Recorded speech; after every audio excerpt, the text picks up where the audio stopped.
Hi hello నమస్తే జ్యోతి కిచెన్కి స్వాగతం. అందరూ ఎలా ఉన్నారండి? బాగున్నారా? అందరూ బాగుండాలని మనస్ఫూర్తిగా కోరుకుంటున్నాను. అయితేనండి ఎండలు మరి మార్చి వచ్చి ఫస్ట్ వీక్లోనే బాగా ఎండలు ఎక్కువైపోయినాయి. జాగ్రత్తగా ఉండండి. వాటర్ బాగా తీసుకుంటా ఉండండి. చిన్నపిల్లలకు కూడాను వాటర్ బాగా ఇవ్వండి. చిన్నపిల్లలు 6 నెలలలోపు పిల్లలు ఎవరైనా ఉంటే కనుక తల్లిపాలు మాత్రమే ఇవ్వండి. ఎండలు ఎక్కువగా ఉండయి, ఎండలు ముదిరిపోతున్నాయి, పిల్లలకి దాహం వేసిద్దేమో లేకపోతే నోరెండిపోయిద్దేమో అని చెప్పనని గ్లూకోజ్ వాటర్ కానీ లేకపోతే వేరే వాటర్ కానీ ఇంకా ఏమి కూడాను గేదె పాలు కానీ ఏమి పట్టకండి. మీ పాలే తల్లిపాలు మాత్రమే ఇవ్వండి. తల్లిపాలలోనే మన ఉష్ణోగ్రతకి సరిపడంత ఇది ఉంటుంది కనుక ఏమి ఇవ్వద్దు. ఇంకా తల్లిపాలు మాత్రమే ఇవ్వండి. ఎండాకాలం అని చెప్పని ఏమి ఇవ్వద్దు. మనం పెద్దోళ్ళు కూడాను చాలా జాగ్రత్తగా చాలా ఇదిగా ఉండండి. అయితే ఈరోజు మనము ఘీ రైస్ చేసుకుందామండి. అందులో కావాల్సిన పదార్థాలు ఏంటో చూద్దాం రండి. బాస్మతి రైసు నేను గ్లాస్ తీసుకున్నాను. నెయ్యి చూడండి ఎంత స్వచ్ఛంగా ఎంత బాగుందోనండి. నాకు నెయ్యి అంటే చాలా ఇష్టం నాకు. ఇది తీసుకున్నాను. తర్వాత జీడిపప్పు ఒక 50 గ్రాములు, యాలుక్కాయలు ఒక 5 తీసుకున్నాను. తర్వాత బిర్యానీ ఆకు ఒక 4 తీసుకున్నాను.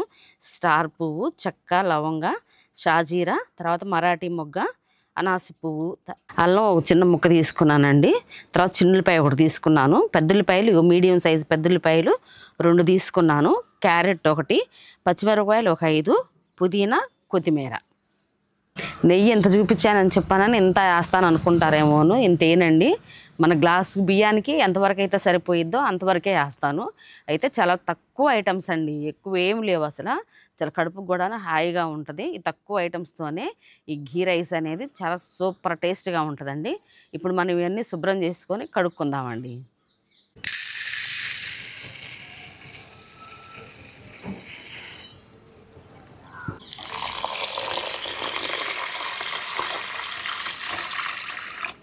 ఇప్పుడు బియ్యం శుభ్రంగా 2 సార్లు కడుక్కొని పక్కన పెట్టుకుందామండి.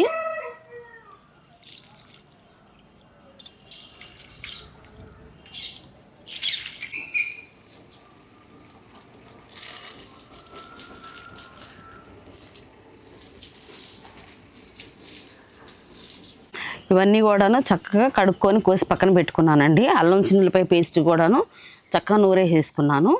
పొయ్యి కూడా రగిలిపోతుంది. పొయ్యి మీద ఇప్పుడు మనం సట్టి పెట్టేసుకుందాం.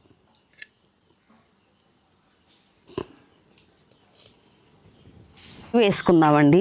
ఎందుకంటే సట్టి బాగా వేడెక్కిందాకుంటే కంట పగిలిపోయిద్ది. ఒక 5 స్పూన్లు నెయ్యి వేసుకుందాం.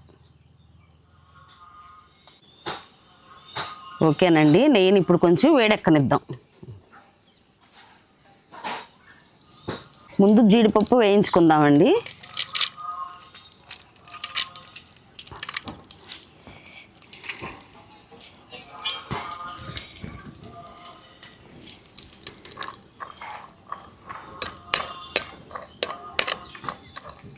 జీడిపప్పు చక్కగా వేగిపోయినాయండి. ఇప్పుడు ఒక గిన్నెలోకి తీసుకుందాము. ఈ మాత్రం వేగితే ఇంక తర్వాత కొంచెం ఎర్రగా కనిపిస్తాయి కొంచెంసేపటికి.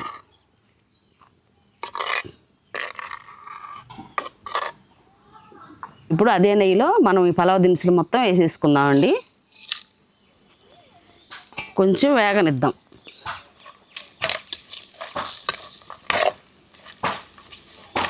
చక్కగా వేగిపోయినాయండి. ఇప్పుడు మనము పెద్దుల్లిపాయలు కూడా వేసేసుకుందాం.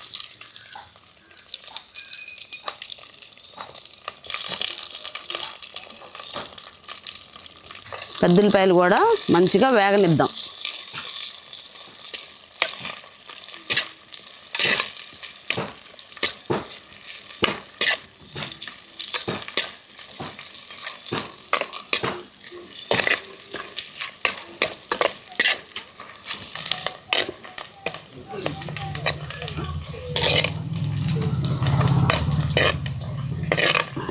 ఆ మాత్రం వేగితే సరిపోతాయండి. ఇప్పుడు మనము అల్లం చిన్నులపాయ పేస్ట్ వేసేసుకుందాం.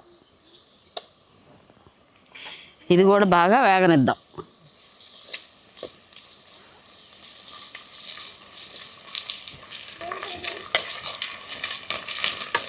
చక్క మసాలా కూడా వేగిపోయిందండి, అల్లం చిన్నులపాయ పేస్ట్. ఇప్పుడు మనం పచ్చిమిరపకాయలు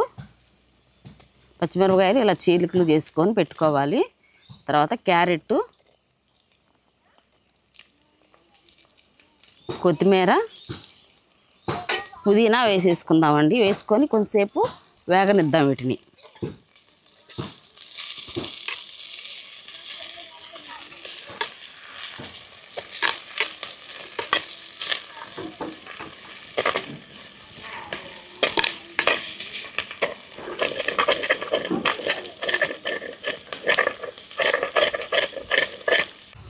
అవన్నీ వేగిపోతున్నాయండి. ఇప్పుడు ఈ టైంలో మనం ఇంకో స్పూను నెయ్యి వేసుకుందాం. ఇందాక 3 స్పూన్లే వేసాము, ఇప్పుడు ఇంకో స్పూన్ వేసుకుందాం.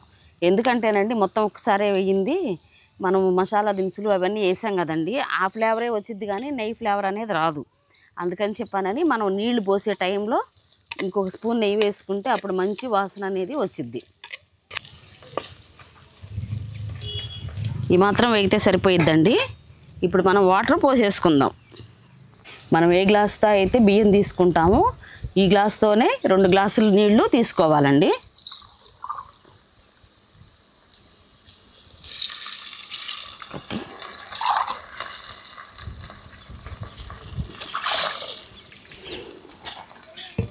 ఇప్పుడు మనం టేస్ట్కి సరిపడా ఉప్పు వేసుకుందామండి. ఉప్పు అనేది గల్లుప్పే తీసుకున్నాను. ఇదైతేనే నాకు కరెక్ట్ కొలత అనేది తెలిసిద్దండి. ఇప్పుడు మూత పెట్టేసుకొని చక్కగా ఈ నీళ్ళని నేను తెరలనిద్దాము.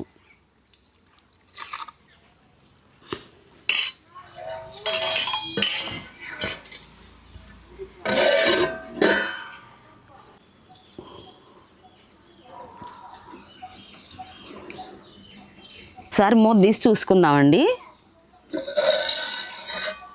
ఓకే, చక్కగా తెరులుతున్నాయండి వాటర్ అనేది చక్కగా తెరులుతుంది. ఇప్పుడు మనం కడిగి నానబెట్టుకున్న బియ్యాన్ని వేసేసుకుందాం. వాటర్ అనేది రాకుండా చూసి వేసుకుందాం.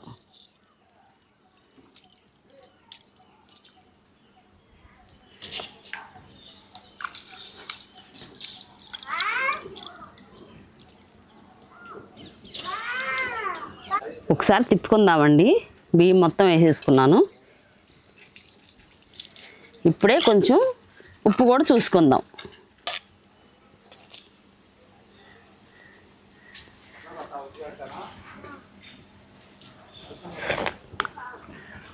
సరిపోయిందండి, ఇంక ఉప్పు ఏం పట్టదు, చక్కగా సరిపోయింది. ఇప్పుడు మనం మూత పెట్టి ఉడకనిచ్చుకుందాం. ఒకసారి మూత తీసి చూసుకుందామండి ఎంతవరకు ఉడికిందో అన్నము. ఓకేనండి, ఇదిగోండి చక్కగా ఉడుకుతుందండి అన్నము.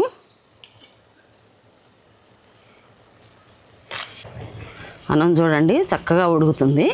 కొంచెం నీరు ఉంది. ఇప్పుడు మనము మంట అనేది తీసేసుకుందాం. సన్నటి సెక మీదే వండుకుందామండి. మూత పెట్టేసుకుందాం. మూత తీసి చూసుకుందామండి. ఓకేనండి, అన్నం అనేది చూడండి ఎంత చక్కగా పొడి పొడిలాడుతా ఎంత బాగా ఉడికిపోయిందో చూడండి. అసలు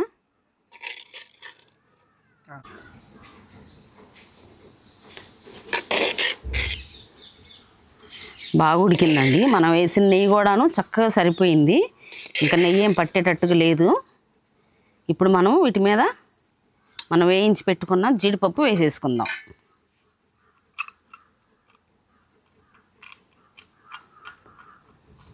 మంచి వాసన వస్తుందండి అసలు.